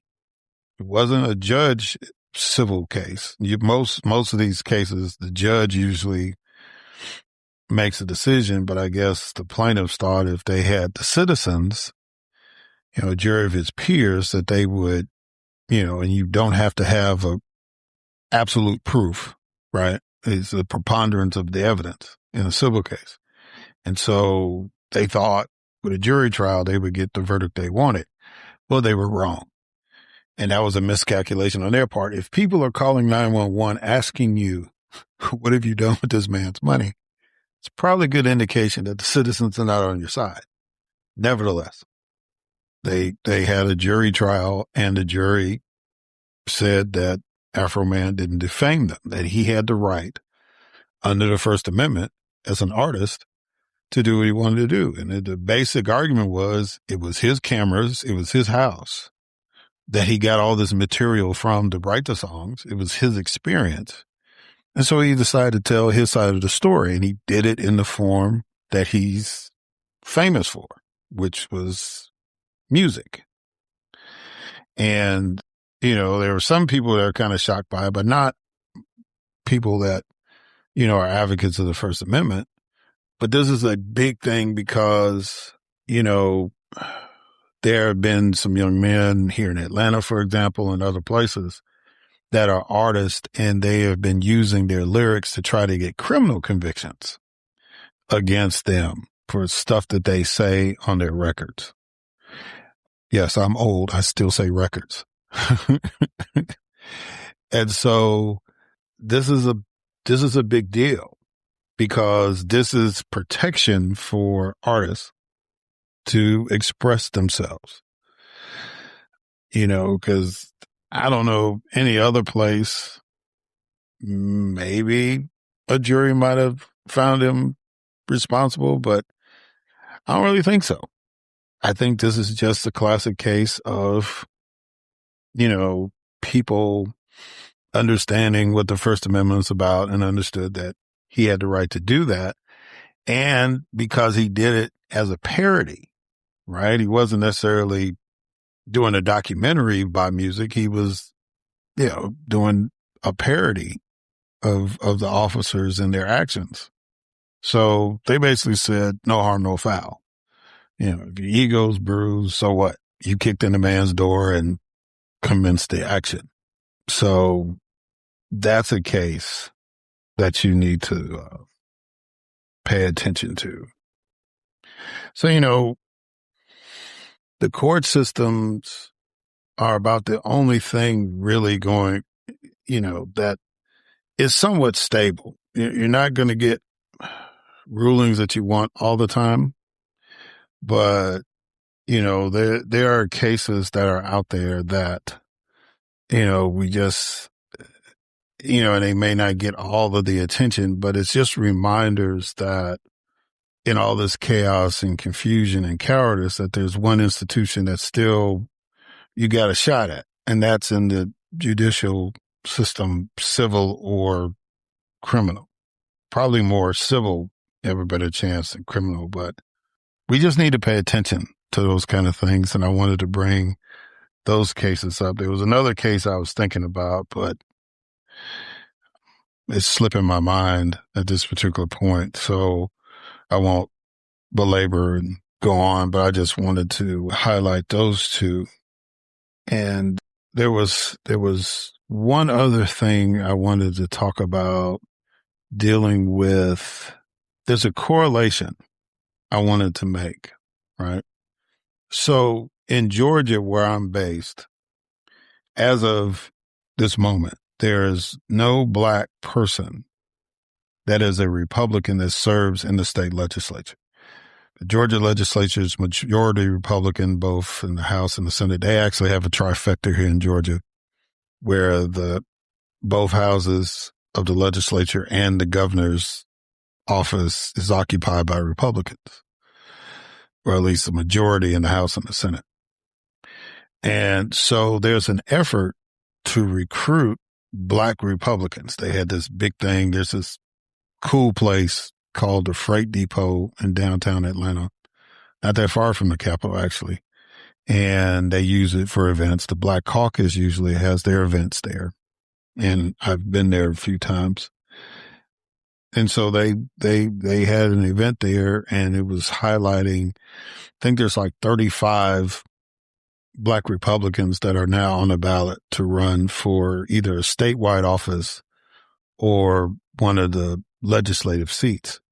And one of the nuances is that the state Republican Party paid the qualifying fees for those black Republicans. So as long as you weren't running against a Republican incumbent, you were running against a Democratic incumbent, the state party paid your qualifying fee. And that's like $400 for the state legislature. But if you wanted to run for the Supreme Court, which is supposedly nonpartisan, whatever you wanted to run for, they pay. If you were a black Republican, they pay for that. Right. Which I thought was kind of interesting because, these are the same people who challenged a black venture capital fund for creating grants for black women to start up businesses. And they said that was unfair because you were just targeting black women. It didn't give Asian women, didn't give Latino women, it didn't give anybody else a chance to get this money. It was only geared for black women, right? They support this guy named Edward Bloom, who is suing every college he can get a chance to about their admissions policies, right? You're offering scholarships to these black kids. You're admitting these black kids, but you're not admitting these Asian children or these Latino children, whatever. They're saying that's discriminatory, right? But they think it's okay to pay the filing fees for black people to run as a Republican in an election. So if you're a Latino and you wanted to run for a statewide office or a legislative seat in the state of Georgia and you went to the Republican Party didn't pay for your fee to run. If you're Asian, they didn't pay your fee. But if you're black, they paid your fee. And so the question I have is, what's the difference between a venture capital organization using their money to support black women starting a business and a political party using their money to recruit black candidates? What's the difference? Other than the obvious, which is self-service, right? Because black women trying to attain wealth is against the agenda, but black people touting the Republican platform of denying black people wealth is okay. It's, this is part of the hypocrisy of why they can't get any black folks to vote for these and even if these candidates run, the majority of black people that vote are not going to vote for them. There's one young brother, he's running for the U.S. Senate here. Now, he's up against a current Congressman, Mike Collins, and a few other folks. He's not going to get the nomination. But he's running, and if you didn't know he was black and you just looked at his platform, you just thought he was just another white Republican. You thought he was like this Rick Jackson guy who's just come out of nowhere and given Burt Jones grief as far as running for governor in the Republican primary. You couldn't tell. His brother's trying to get in the November election against John Ossoff, right? And, he's talking the same thing about, God only recognizes two genders and same-sex marriage, marriage is sacred, is not supposed to be same-sex. All the old hits, right? And again, They don't seem to get that because, people of a certain faith, they understand what you're saying, but you still are missing the big part of that whole tolerance thing, right? See, you can't tell people how to live their lives and deny them their wealth, right? And Americans have been trying to tell y'all this for a long time, but you seem to get just enough people in positions to hold that authoritative line. Now, wherever you personally stand on the LGBTQ issue or just anything, right? It's one of those things where it's like people have the right to live their lives. And the most important thing that we're supposed to remember, besides tolerance, for all these folks that always use the Bible for their political backbone or philosophy, whatever, is that if you go to the very middle, if you split the Bible in half, you will come to Matthew 7:1. And it says, judge not that ye be judged yourself, right? We don't have the right to judge people on how they live. We don't. We do it, but we really don't, especially if we ascribe to Christianity as a faith. That's not our job. God does that. Our job is to try to spread the good news, which was what we call the Great Commission, and live our lives according to that Great Commission, right? And the most important thing is to love our neighbors as we love ourselves, right? So if your neighbor is not the same as you, you don't have the right to hate them. Your obligation is to love them as a creation of God, just like you were created, which you have a better chance. You already beat the odds because you had a better chance of winning the lottery than you did being born, right? So you already defied that odd, and you want to squander your blessing by hating on people that are different than you, right? You've built a whole political culture on that. If you want to evangelize about what you believe about marriage and all that stuff, that's fine. There's plenty of churches that need preachers. But if you decide to take an oath to uphold the Constitution of the United States and the Constitution of the state that you live in and the laws thereof, then you have to understand that there are people that are not of your faith that are citizens of that state or of this nation. You have to understand that. And so you have to respect people where they are, and you have to protect people from folks that don't get the memo, right? Because there's a lot of people in the United States, and it's growing by the day, that don't ascribe to any religion at all, but they're citizens. So they shouldn't be discriminated against because they don't believe what you believe. And you can't force feed that into them. But then they wonder why Black people are not gravitating to the Republican Party. So that means that you need to understand Black history in the United States. We just went over the fact that the first Blacks that showed up were stolen twice. The 20 Black folks that showed up in Jamestown, Virginia, a British colony, were actually supposed to go somewhere else that the Portuguese had, because it was the Portuguese slave traders that got those 20 people initially. I think it's from Angola. And then a British ship pirated them and took them and whatever other cargo they stole from the ship, right? And that's how they ended up in Jamestown. So just that little tidbit of history will tell you that Black people are not friendly to any kind of philosophy that's going to tell them how to live, right? Now, you can guide people, which is what religion is. You can give people options to choose in their own free will how to live their life, whether it's Christianity or Islam or Judaism, Yes, there are black people who are Jewish, right? All over the planet.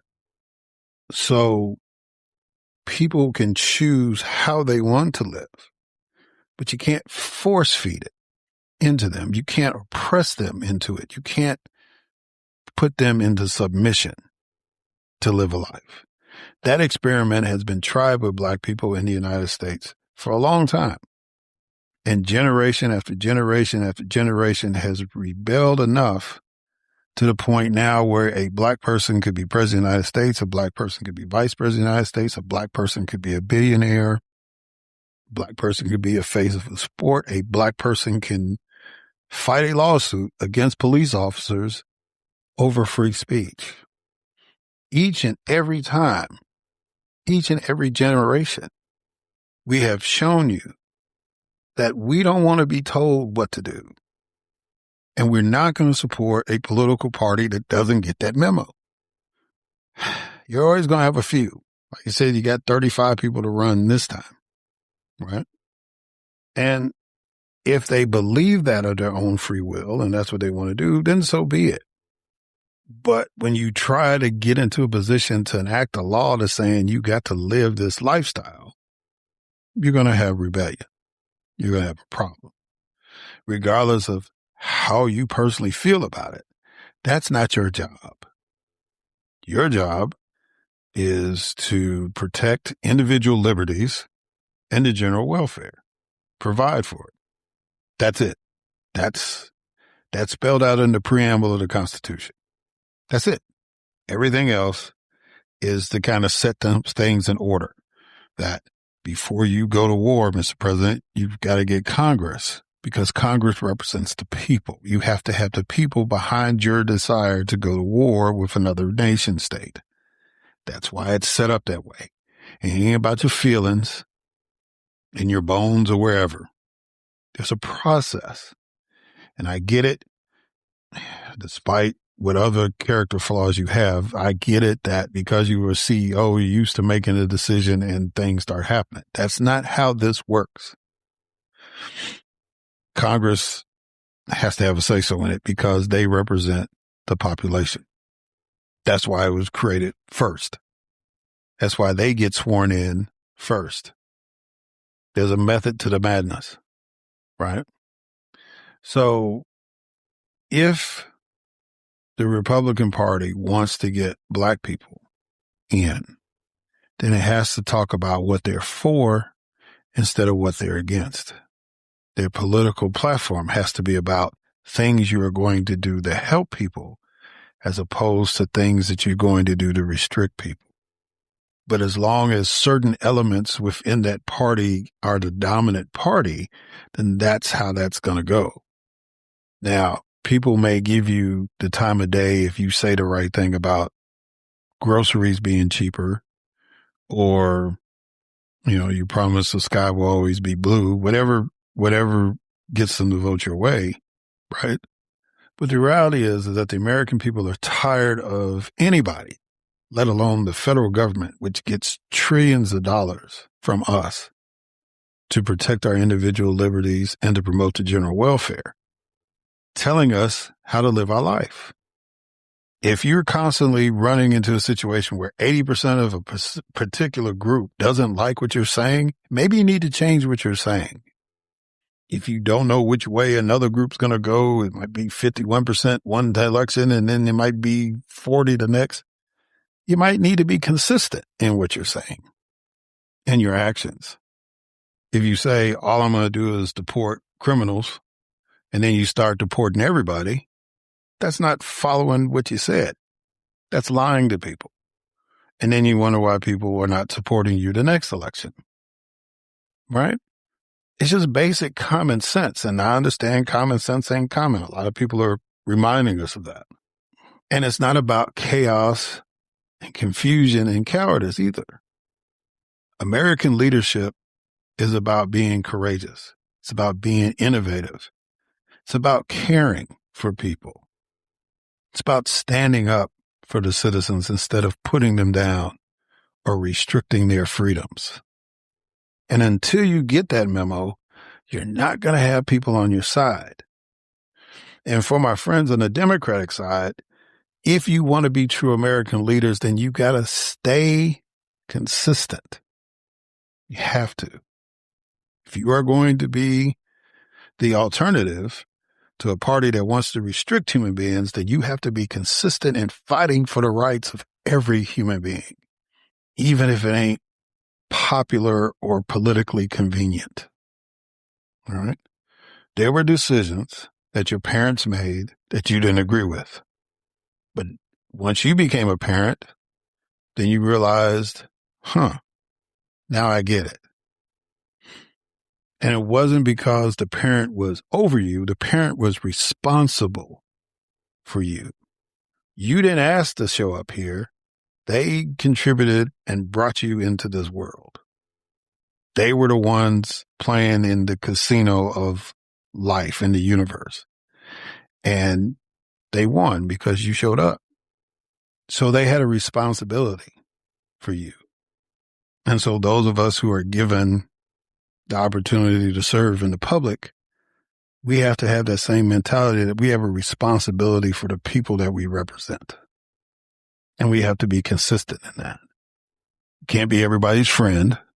You've heard people tell parents that. Can't be your child's friend. You have to be their parent.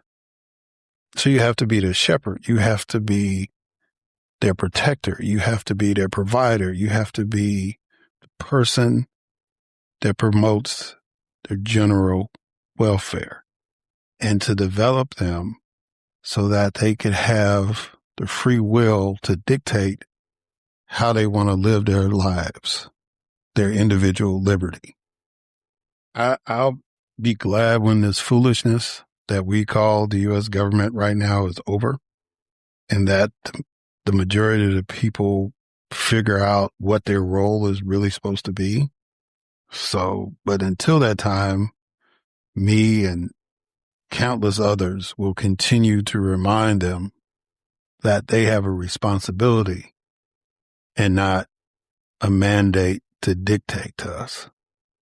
When you get out of this dictating how we're supposed to live our lives, when you get that mentality out of your system, you'll have the most productive America history has ever recorded or seen.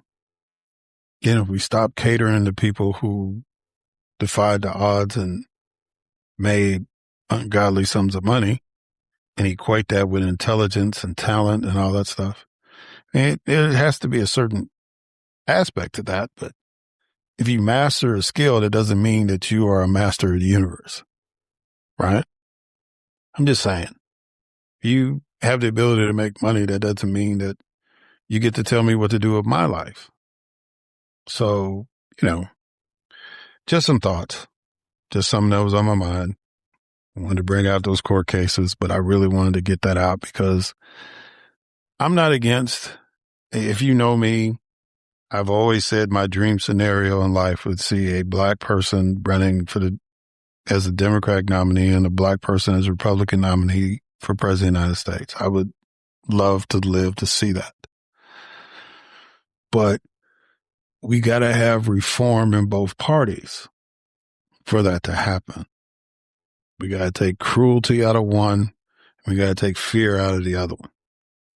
And once we do that, once we take cruelty and fear out of our main political thought and strategy, then it's possible to see two Latinos run against each other for president, or two women, let alone two black folk, right? Because society will be freer. And because fear and cruelty are human elements that are fueled by supernatural forces, it's going to be hard to eradicate it. But if we could just get it out of politics, oh, what a glorious moment we would have. If we could get it out of government, then we could debate the real merits of an issue honestly and openly and stop creating issues where there aren't. So I appreciate y'all listening. I appreciate y'all's support. And until next time.